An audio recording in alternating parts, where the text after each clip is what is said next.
Hola, soy el hermano Contreras y este es un video complementario para el estudio del Libro de Mormón de acuerdo con el manual de Ben Siguen. En los capítulos que correspondían para esta semana pudimos leer sobre la expedición que organizó el rey Mosía para encontrar a un grupo de nefitas que se habían ido a morar a la tierra de Ley Nefi varios años atrás. Esta expedición estaba conformada por 16 hombres y era dirigida por uno de ellos que se llamaba Amón, un hombre fuerte y poderoso descendiente de la tierra Saraén. Pero para ubicarnos mejor en la historia, vamos a hacer un repaso de la cronología del Libro de Mormón hasta este momento. Empecemos aproximadamente en el 589 a.C., cuando Lehi llegó con su familia a la Tierra de Promisión, es decir, al continente americano. Luego, por el 570 a.C., Lehi muere y ocurre una división entre sus descendientes. La parte más justa sigue a Nefi y se hacen llamar nefitas, y se van a otra tierra a la que llamaron la Tierra de Nefi.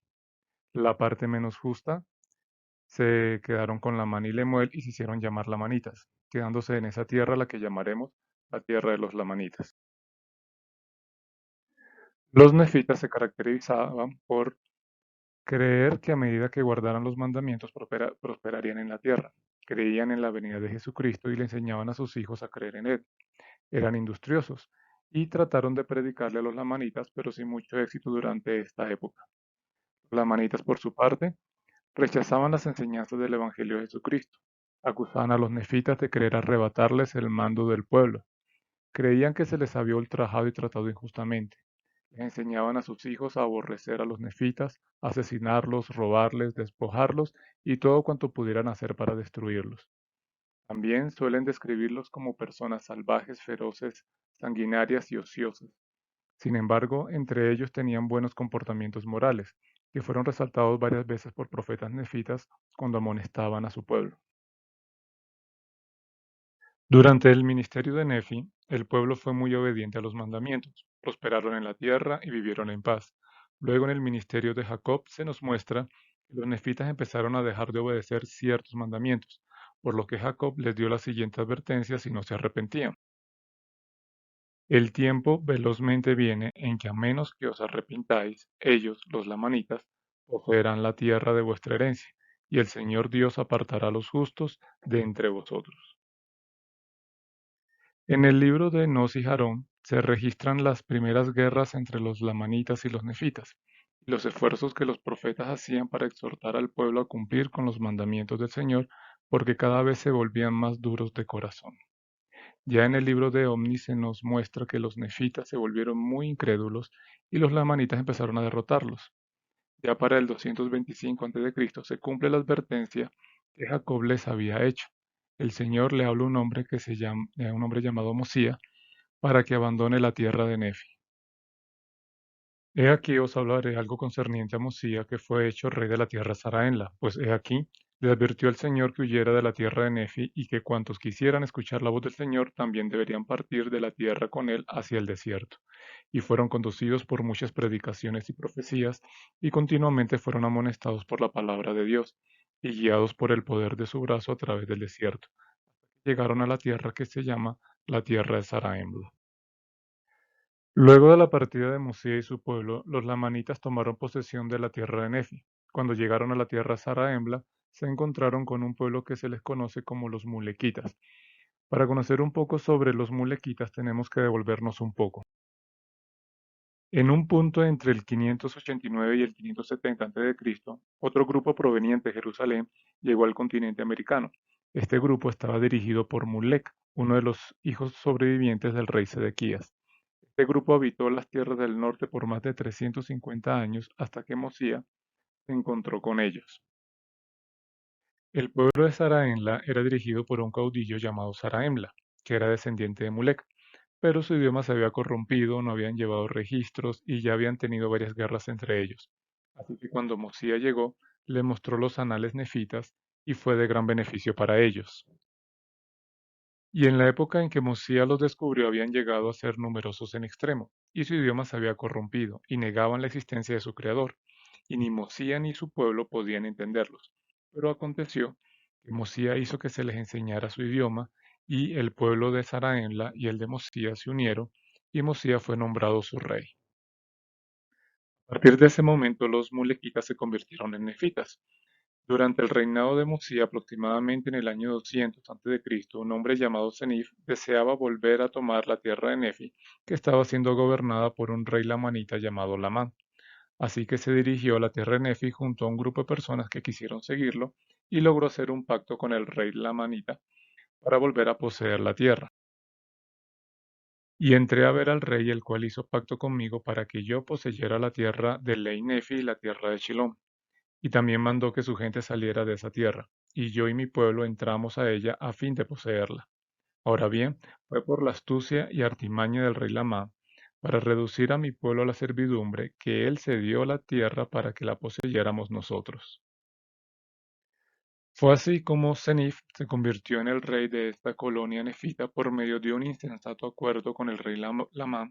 Sin embargo, confiaba en el Señor y pudo mantener la libertad de su pueblo. Su hijo Noé gobernó después, pero se olvidó por completo del Señor. Sin embargo, el Señor le envió a Abinadí para amonestarlo, pero Noé ordenó su muerte. Finalmente fue asesinado por su gente mientras huían de una invasión lamanita. Limi heredó el reino haciendo un acuerdo con los lamanitas a cambio de que no fuesen exterminados, y era pagar un tributo del 50% de todo lo que produjeran, y fue así como finalmente fueron sometidos al cautiverio. Tierra Saraenla no volvieron a saber nada del pueblo de Senif. Mosía terminó su reinado en paz. Su hijo Benjamín gobernó igualmente que su padre y mantuvo la libertad y la paz de su pueblo. Fueron 100 años de continua paz. A los inicios del reinado de Mosía, aproximadamente en el 121 a.C., se ordenó una expedición a cargo de Amón para averiguar qué había pasado con el pueblo de Senif. Es así como Amón consigue al rey Limni y conoce la difícil situación en la que ellos se encontraban. Espero que después de haber hecho este recorrido por la historia de los pueblos del Libro de Mormón, podamos tener un panorama más amplio que nos permita comprender las razones que mantenían en conflicto a los lamanitas contra los nefitas y que llevaron al cautiverio del pueblo de Senif. Con este panorama en mente, podremos reflexionar en las siguientes preguntas. ¿En qué medida fueron las acciones y actitudes de los antepasados de los lamanitas un impedimento para que sus descendientes conocieran la verdad? ¿Y cómo afectaron las decisiones de los antepasados lamanitas a las futuras generaciones? Si les parece apropiado, pueden pausar el video y dar la respuesta entre ustedes. Ahora pensemos cómo mis decisiones, mis actitudes y mis acciones pueden estar afectando a las generaciones futuras. ¿Qué estoy haciendo ahora para ayudarles a ellos a tener una mayor fe en Jesucristo? Incluso en este momento, usted o alguien que usted conozca puede estar sintiéndose fuera de lugar dentro de la iglesia, o puede ser que tenga dudas, o no se sienta capaz de vivir a la altura del Evangelio, o se sienta ofendido o decepcionado de algún otro miembro o líder de la iglesia, o simplemente cree que todas las cosas buenas que ha hecho hasta este momento no valgan la pena. Justamente puede que esté pensando que la mejor solución sea alejarse de todo aquello que alguna vez le llenó su alma de felicidad. Si es así, me gustaría compartirles las palabras del elder M. Russell Ballard. Hoy en día no es diferente. Para algunas personas, la invitación de Cristo a creer y permanecer sigue pareciendo difícil de aceptar. Algunos discípulos tienen dificultad para entender una norma o una enseñanza de la Iglesia en particular. Otros se inquietan con aspectos de nuestra historia o con las imperfecciones de algunos miembros y líderes, actuales o antiguos. Hay quienes encuentran difícil vivir una religión que requiere tanto. Y finalmente, hay quienes se cansan de hacer lo bueno. Por estas y otras razones, algunos miembros de la Iglesia vacilan en su fe y se preguntan si quizás deban seguir a los que se volvieron atrás y ya no andaban con Jesús. La decisión de ya no andar más con los miembros de la Iglesia y con los líderes escogidos por el Señor tendrá un impacto a largo plazo que no siempre se podrá apreciar ahora. Puede haber alguna doctrina, alguna norma, un aspecto de la historia que no coincida con su fe, y usted puede pensar que, Ahora mismo, la única manera de resolver ese conflicto interior consista en ya no andar más con los santos. Si llega a vivir tanto como yo, llegará a entender que las cosas tienen una manera de resolverse solas. Un pensamiento inspirado o una revelación pueden arrojar nueva luz sobre un problema. Recuerde, la restauración no es un acontecimiento ya pasado, sino algo que está en pleno desarrollo. Nunca abandone las grandes verdades que fueron reveladas por medio del profeta José Smith. Nunca deje de leer, meditar y poner en práctica la doctrina de Cristo que se halla en el Libro de Mormón. Nunca deje de concederle al Señor la misma oportunidad, haciendo esfuerzos honestos para entender lo que el Señor ha revelado. Como dijo en cierta ocasión mi querido amigo y antiguo compañero, el elder Neil A. Maxwell, no deberíamos suponer que solo porque no sepamos explicar algo, ese algo sea inexplicable.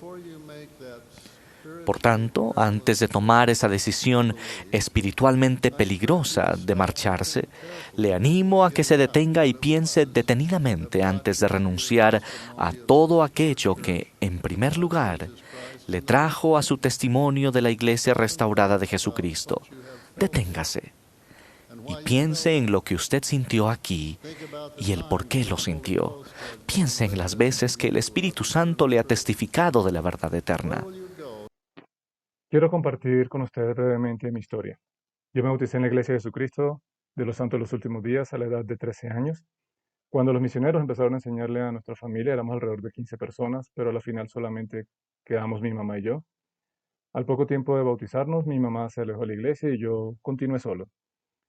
Sin embargo, pude servir en una misión de tiempo completo en la misión Venezuela-Valencia durante el 2004 y el 2006.